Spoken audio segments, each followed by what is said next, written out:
자, 휘발유의 인화점은 약 몇 도씨 정도 되는가? 자, 휘발유입니다. 휘발유 우리가 알고 있는 가솔린이 되겠죠? 휘발유의 인화점, 즉 인화점이라고 하는 것은 가연물의 점화온을 댔을 때 연소가 가능한 최저 온도를 바로 인화점이라고 합니다.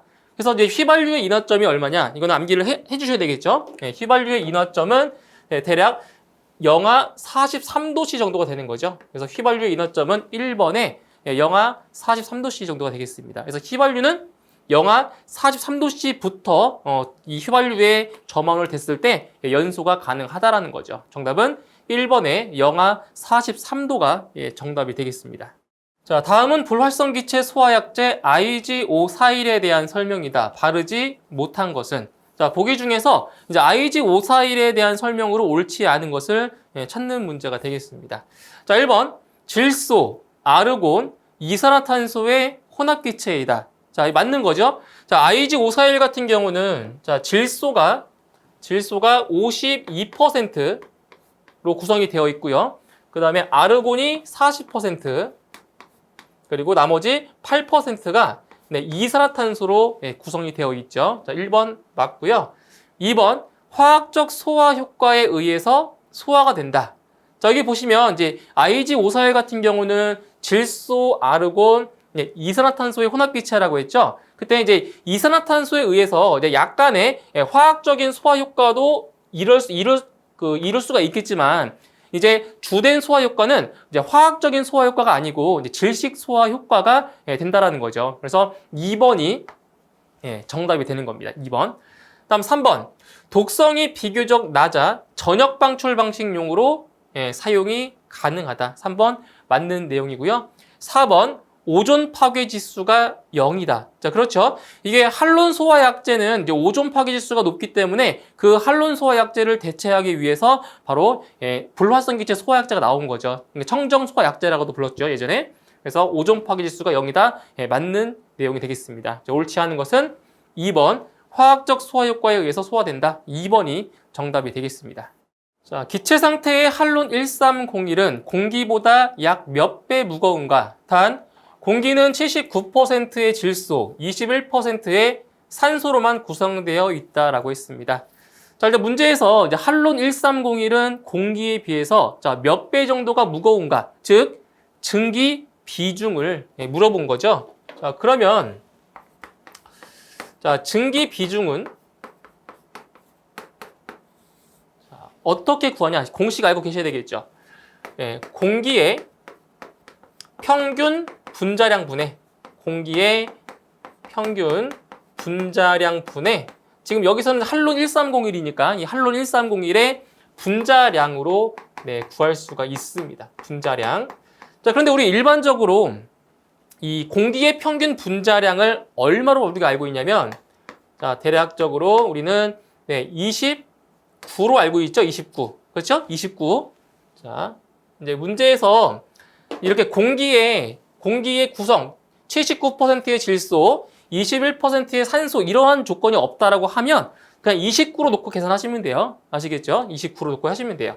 자, 그럼 먼저 공기의 평균 분자량부터 구해 보도록 할게요. 자, 공기의 평균 분자량을 구할 거예요. 일단 공기는 79%의 질소. 자, 그럼 질소는 분자식이 N2죠. N2. 그 다음에 21%의 산소. 산소는 O2예요. O2. 그렇죠? O2.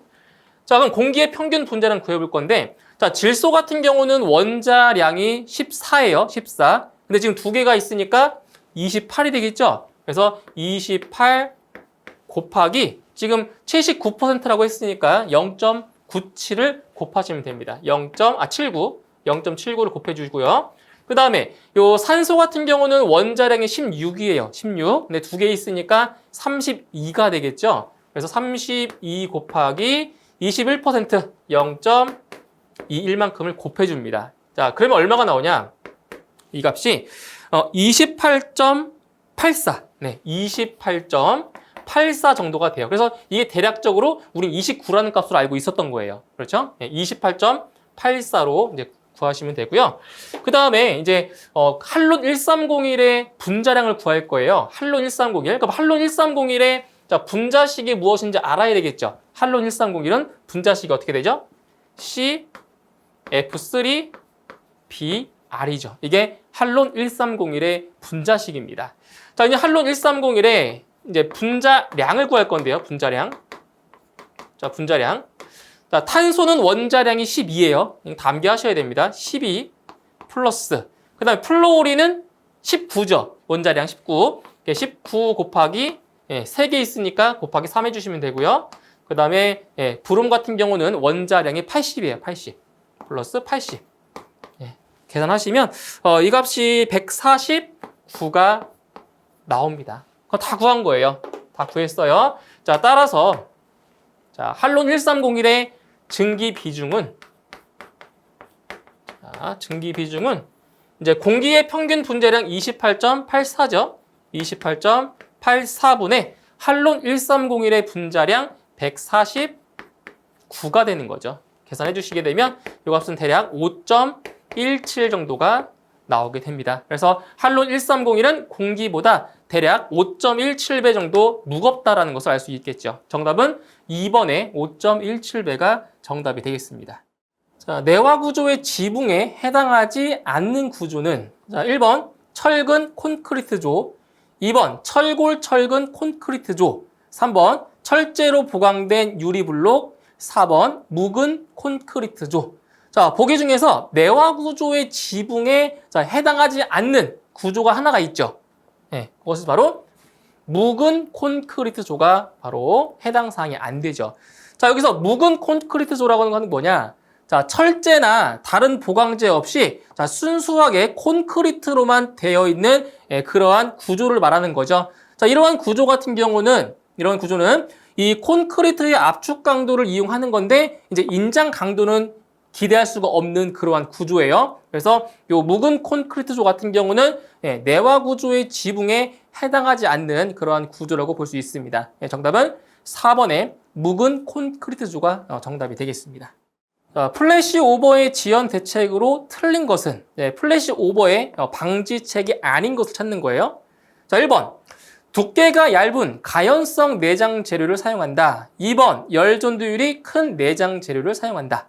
3번 주요 구조부를 내화 구조로 하고 개구부를 적게 설치한다. 4번 실내에 저장하는 가연물의 양을 줄인다. 자, 먼저 1번부터 보실게요. 자, 두께가 얇은 가연성 내장 재료를 사용한다. 가연성. 자, 가연성이라고 하는 거는 연소가 가능한 물질이라는 거죠? 틀렸죠. 이 플래시 오버를 이제 지연시키려면 일단 두께가 얇으면 안 돼요. 두께는 두꺼워야 되고요. 그리고 가연성이 아니고 다 연소가 불가능한, 연소하기 어려운 물질 있죠? 그래서 난연성 내장 재료를 사용을 해야 되는 거죠. 그래서 1번이 틀렸습니다. 두께가 두꺼운 난연성 내장 재료를 사용한다가 맞는 거죠. 그 다음에 2번에 자, 열 전도율이 큰 내장 재료를 사용한다. 자, 열 전도율이 클수록 그 가연물이 가지고 있는 열이 많이 방출되는 거죠. 그렇기 때문에 열 축적이 안 되기 때문에 플래시 오버를 지연시킬 수 있는 거죠. 그리고 3번에 주요 구조부를 내화 구조이기 때문에 어떻게 되겠어요? 내화 구조니까 자, 화재에 내성이 있는 거죠. 그리고 개구부를 적게 설치한다. 개구부를 적게 설치하면 그만큼 산소의 공급이 적기 때문에 플래시 오버가 지연될 수가 있죠. 그 다음 실내에 저장하는 가연물의 양을 줄인다. 그렇죠. 탈 수 있는 물질의 양이 적으면 적을수록 플래시 오버는 더 지연될 수가 있는 거죠. 그래서 정답은 1번입니다. 두께가 두꺼운 난연성 내장 재료를 사용해야 됩니다. 정답은 1번이 되겠습니다. 자, 다음 중 오존층 파괴와 같은 환경적으로 좋지 않은 영향으로 사용이 규제되고 있는 것은? 자, 이게 문제 보시면 지금 환경적으로 좋지 않은 영향 때문에 사용이 규제되고 있는 그러한 약품이 있어요. 자, 1번에 할론 1211, 2번에 인산 암모늄, 3번에 HFC23, 4번에 라이트 워터 이렇게 나와 있죠. 자, 일단 보기 중에서 이제 환경적으로 이제 환경에 악영향을 주기 때문에 이제 사용이 규제가 되고 있는 것이 바로 할론 소화약제인 거죠. 그래서 이 할론 소화약제를 대체하는 소화약제가 이제 청정 소화약제인 할로겐 화합물 및 불활성기체 소화약제가 나온 거죠. 그래서 여기 나와 있는 1번에 할론 1211 같은 경우는 이제 환경적으로 악 영향을 주기 때문에 사용이 규제되고 있습니다. 그래서 정답은 1번이 정답이 되고요. 자, 이번에 인산 암모늄 같은 경우는 이제 분말 소화 약제인데 이제 우리 가정에 쓰고 있는 분말 소화기 있죠? 그 분말 소화기의 바로 주 성분이 바로 인산 암모늄입니다. 사용하고 있죠.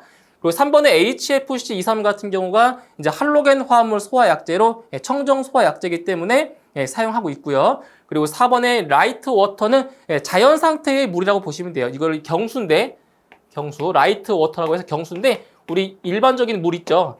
자연 상태에서의 물이기 때문에 이것도 규제할 이유가 없는 거죠. 그래서 정답은 1번의 할론 1211이 정답이 되겠습니다. 정답은 1번입니다. 자, 나트륨의 화재 시 이산화탄소 소화 약제를 사용할 수 없는 이유로 가장 옳은 것은? 자, 보세요. 나트륨 화재가 발생했을 때, 자, 이산화탄소 소화 약제를 사용할 수 없는 이유. 자, 사용할 수 없는 이유는 지금 나트륨이 이산화탄소와 반응해서 연소 폭발 위험이 있기 때문에 바로 나트륨 화재 시에 이산화탄소 소화 약제를 사용할 수가 없는 거예요. 자, 정답은 일단 1번이고요. 자, 이거를 이제 분자식, 그러니까 반응식으로 한번 설명을 드릴 거예요. 자, 보세요. 자, 나트륨. 자, 나트륨이 NA죠? 나트륨과, 자, 뭐가 지금 반응한다고요? 이산화탄소. 자, 이산화탄소와 반응을 한 거예요. 그죠? 반응해서, 자, 무엇이 발생하냐면은 바로 산화 나트륨이 발생을 해요.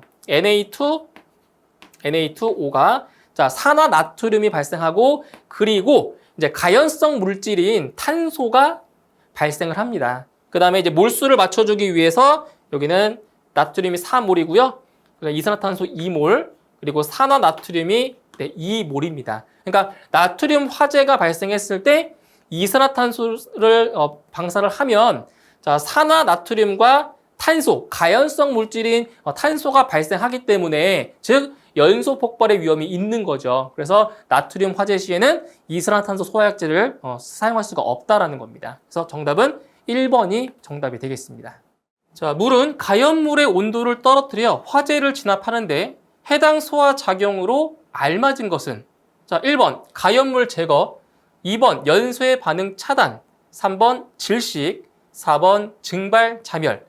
자, 일단 이 물 소화약제의 소화 방법이 뭐였어요? 바로 냉각 소화죠. 이 냉각 소화라고 하는 것은 가연물의 온도를 낮추어서 소화시키는 방법입니다. 자, 여기서 이제 가연물의 온도를 떨어뜨린다. 바로 물에 큰 증발 자멸을 이용한 거죠. 그러니까 증발 자멸 같은 경우는 이제 물이 기화하면서 가연물의 열을 빼앗아가는 거예요. 그게 바로 증발 잠열인 거죠. 그래서 가연물의 온도를 떨어뜨려 화재를 진압하는 데에 소화 작용으로 알맞은 것은 바로 4번의 증발 잠열이 바로 정답이 되는 겁니다. 정답은 4번이 정답이 되겠습니다. 자, 보통 화재에서 눈부신 백색, 즉 휘백색 불꽃의 온도는 몇 도씨 정도인가? 자, 여기서 휘백색 같은 경우는 연소의 색상 중에서 가장 밝은 색상이죠. 그러니까 이 연소의 색상 같은 경우는 어떠한 특징이냐면 색상이 밝을수록 온도가 높다라는 그러한 특징이 있어요. 아시겠죠? 그러니까 색상이 뭐할수록 밝을수록 온도가 높고 반대로 색상이 어두울수록 온도는 낮다라는 그러한 특징을 알고 계셔야 됩니다. 자, 그럼 여기서 휘백색이 뭐라고요? 온도의 색상 중에서 가장 색상이 밝다라고 했죠? 그래서 이 보기 중에서 온도가 가장 높은 1500도씨가 바로 휘백색의 온도가 된다는 겁니다. 정답은 4번의 1500도씨가 정답이 되겠습니다. 자, 건축물의 주요 구조부에 해당하는 것은? 자, 건축물의 주요 구조부는 총 6가지가 있죠? 자, 그 중에서 보기를 해서 주요 구조부에 해당하는 것을 찾는 거예요. 자, 1번의 내력벽, 2번의 작은 보, 3번 옥외 계단, 4번 사익기둥. 보기 중에서 건축물의 주요 구조부에 해당하는 것은 딱 한 가지가 있죠. 바로 여기 있는 1번에 있는 내력벽이 주요 구조부라고 볼 수 있습니다. 자, 그리고 이제 2번 같은 경우는 자, 작은 보는 안 되지만 자, 보는 돼요, 보. 작은 보는 안 되고요. 보는 주요 구조부가 됩니다. 그 다음에 옥외 계단은 안 되지만 주 계단은 돼요. 주 계단, 이건 돼요. 그 다음에 자, 사익기둥. 사익 기둥은 안 되지만 그냥 기둥은 돼요. 이렇게. 아시겠죠? 그래서 1번의 내력벽만 건축물의 주요 구조부라고 볼 수 있습니다. 정답은 1번입니다. 자, 불꽃의 색깔에 의한 온도의 측정에서 낮은 온도에서부터 높은 온도의 순서대로 옳게 나열한 것은, 자, 보세요. 문제에서 자, 온도가 낮은 온도에서 자, 높은 온도의 순이라고 했어요. 순서. 자, 낮은 온도에서 높은 온도의 순서다. 자, 근데 여기서 연소의 색상과 온도에서 어떠한 특징이 있냐? 바로 온도가 낮을수록 색상이 어떻다? 더 어둡다라는 거죠. 그래서 어두운 색에서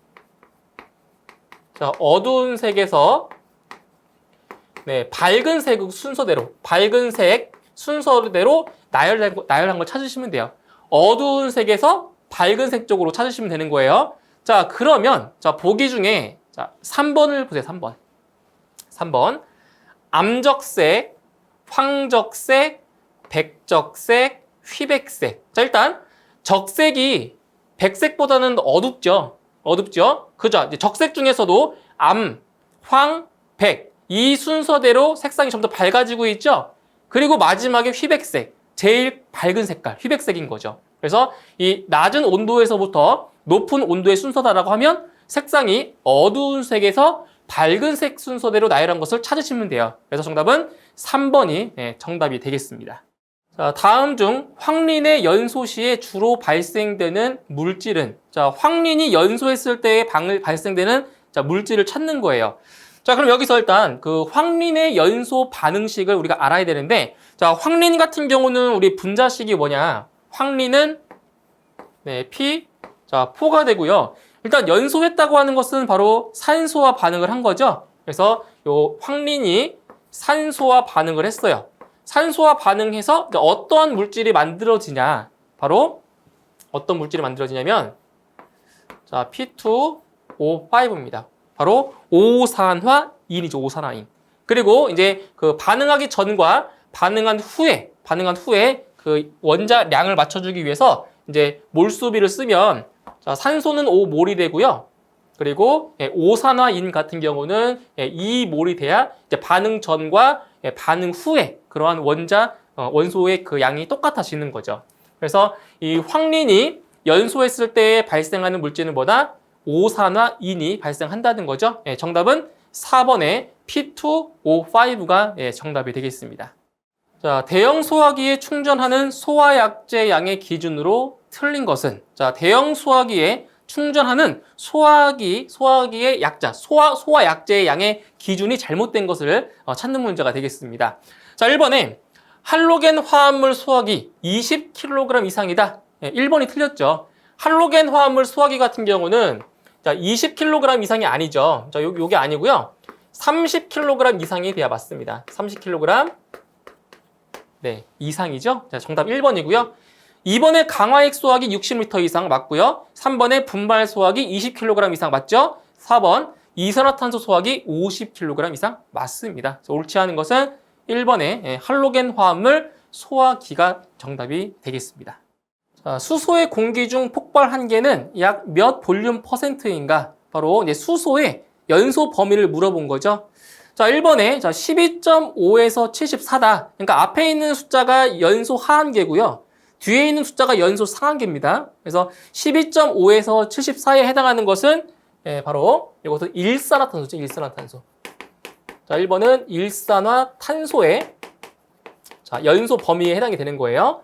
그 다음 2번에 4에서 75다. 이거는 바로 문제에서 물어본 수소의 연소 범위가 되겠죠. 그래서 정답은 2번이 정답이 되는 거고요. 3번에 자, 3에서 12.4는 이건 에탄. 이거는 에탄의 연소 범위에 해당이 되고요. 그다음 4번에 2.5에서 81은 이것은 이제 연소 범위가 상당히 넓죠. 아세틸렌 가스입니다. 아세틸렌. 또 암기를 하고 계셔야 됩니다. 그래서 아세틸렌도 이게 시험에 잘 나와요. 이것도 잘 나오기 때문에 아세틸렌 연소 범위까지 좀 암기를 하시면 되겠습니다. 그래서 보기 중에서 수소의 폭발 한계는 2번에 4에서 75가 되겠습니다. 자, 기름 탱크에서 화재가 발생하였을 때 탱크 하부에 있는 물 또는 물 기름 에멀전이 뜨거운 연료층에 의해서 자, 가열되어 유류가 탱크 밖으로 갑자기 분출하는 현상은 자, 이것은 뭐냐? 바로 보일 오버에 대한 내용이죠. 자, 정답은 보일 오버가 자, 정답이 되고요. 자, 이런 거예요. 이 보일 오버의 그 현상이 어떻게 발생하는 거냐면 자, 이렇게 탱크에 이런 탱크에 자, 가연성 액체에 유류가 담겨 있다고 치죠. 이렇게. 자, 유류가 이렇게 담겨 있는 거예요. 유류가 있을 때 자, 화재가 발생해서 이 가연성 액체에 불이 붙어요. 여기 요 상부에서 불이 붙어요. 이렇게. 자, 불이 붙으면 어떻게 되겠어요? 온도가 올라가겠죠? 그럼 그 온도가 올라가면 그 온도가 어디까지 전달되냐? 바로 이 탱크 하부에 있는 물에 이런 온도가 전달이 돼서 이 물이 어떻게 돼요? 물이 펄펄 끓겠죠? 자, 물이 끓으면 어떻게 돼요? 물이 끓으면 수증기로 변하죠? 자, 물이 수증기로 변하면 최적이 대략 한 1700배 정도가 상승하잖아요, 최적이. 그러니까 최적이 상승하면서 이 수증기가 이 기름을 어떻게 해요? 바깥으로 밀어 올리는 거예요. 그렇게 됨으로써 이 유류가 탱크 밖으로 분출하는 거죠. 이것이 바로 보일 오버가 되는 겁니다. 보일이라는 뜻이 뭐예요? 보일이 끓는다. 끓는다라는 거죠. 그러니까 여기 탱크 하부에 있는 물이 끓으면서 수증기로 바뀌어서 그 수증기가 이 기름을 밀어내는 거죠. 그게 바로 보일 오버에 대한 설명입니다. 정답은 4번의 보일 오버가 정답이 되겠습니다.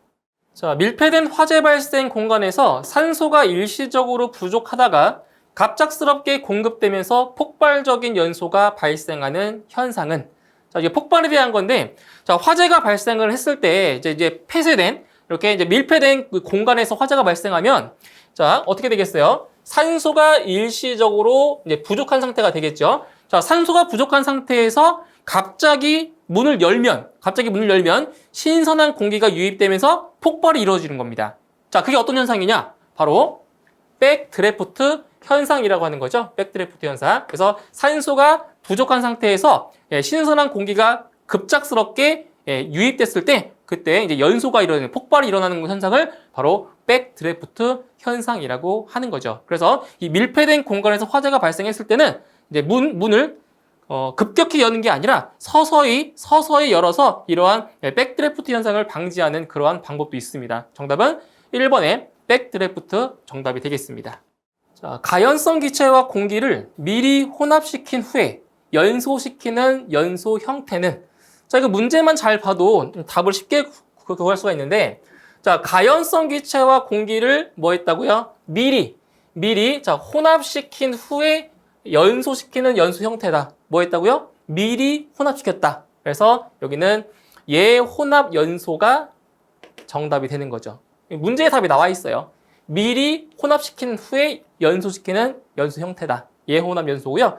자, 우리 대표적인 예혼합 연소에는 어떤 것들이 있냐면은 우리 왜 자동차 가솔린을 사용하고 있는 자동차 있죠. 이 자동차의 내연기관이 그 내연기관이죠. 자동차 내연기관.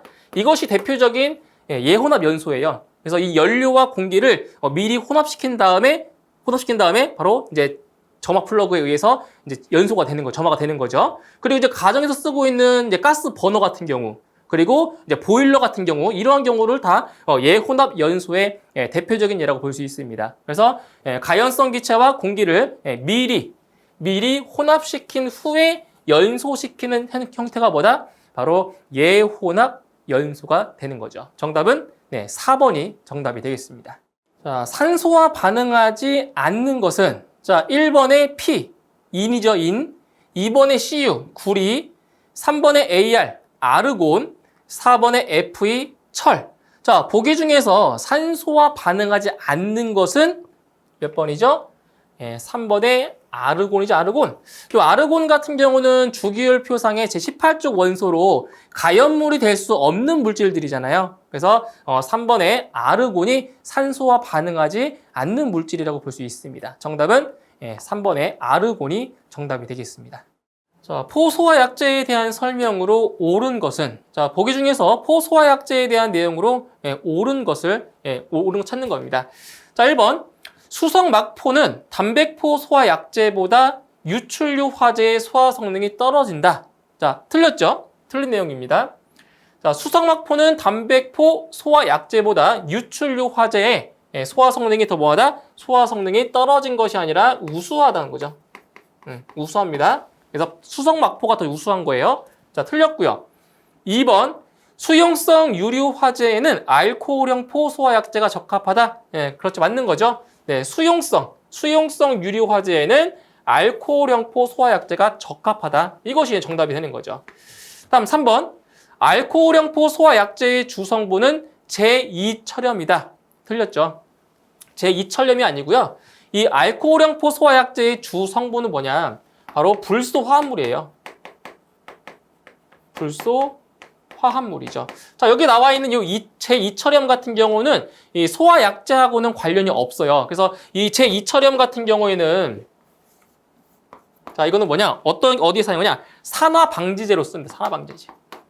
이것은 산화방지제로 쓰고 있지 소화약제하고는 관련이 없다는 거예요. 그래서 알코올형포 소화약제의 주성분은 불소 화합물이 돼야 맞는 거죠. 틀렸고요. 4번 불화담백포는 담백포에 비하여 유동성이 떨어진다? 이것도 틀린 내용이죠. 유동성이 떨어지는 것이 아니라 유동성이 더 우수하다가 맞는 겁니다. 그래서 옳게 설명된 것은 2번이 정답이 되겠습니다.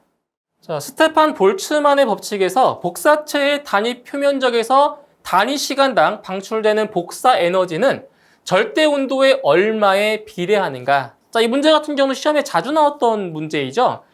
자, 보시면 복사 에너지입니다. 복사 에너지. 자, 복사 에너지 이거 2라고 놓을게요. 복사 에너지는 자, 간단하게 표현하면 자, 스테판 볼츠만 상수에다가 바로 절대 온도의 4제곱을 곱하는 거죠.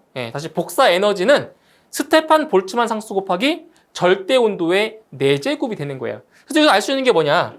이 복사 에너지는 바로 절대 온도의 몇 제곱? 절대 온도의 4제곱에 비례한다는 걸 알 수 있는 거죠. 그렇죠? 그래서 복사 에너지는 절대 온도의 몇 제곱? 4제곱에 비례한다는 것을 알 수 있습니다. 정답은 4번의 4제곱이 정답이 되겠습니다.